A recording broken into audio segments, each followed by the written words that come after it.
When someone close passes to the other side, it creates an enormous impact and void in our lives.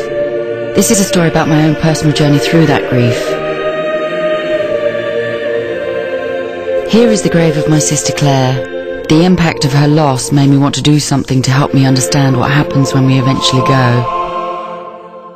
Claire had a history of mental illness. She suffered with schizophrenia, paranoia, bulimia, anorexia. She self-harmed and overdosed several times, and eventually her will to fight dwindled until she finally left us. I'll never forget at the funeral, I was literally choking on the tears. I could barely stand up and was practically carried into the church. It was one day shortly after, with swarms of questions flying around in my head, when I was drawn to look up at the sun shining in the sky, and I just stopped and stared. It was weird. All of a sudden, a sense of warmth and peace came over me, almost as if Claire was showing me where she was now. It got me thinking that surely dying can't be the end. I needed answers, and that's when I started researching into the afterlife. I started with books, including those where people had received messages from their loved ones through mediums. That then took me to the local spiritualist church, and that's when I started to get a glimmer of hope. I thought, so many positive accounts from so many people surely couldn't be wrong. I made an appointment with a medium called Nikki Allen. I remember going in feeling nervous, praying that Claire would come through. She did.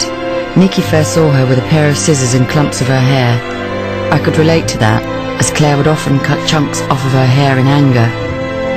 Nikki then saw how she looked now, waving her brown natural hair all grown back.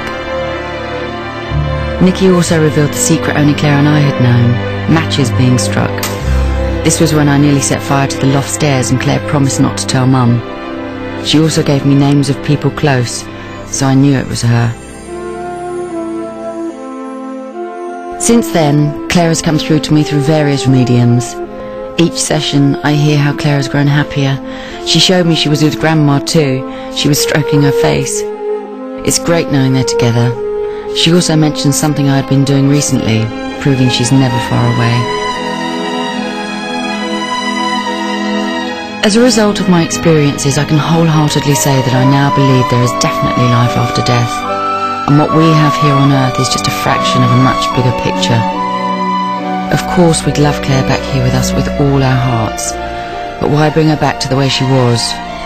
I would much rather her be where she is now, where she's finally found happiness and peace, and in doing so, she's finally helped me find the same.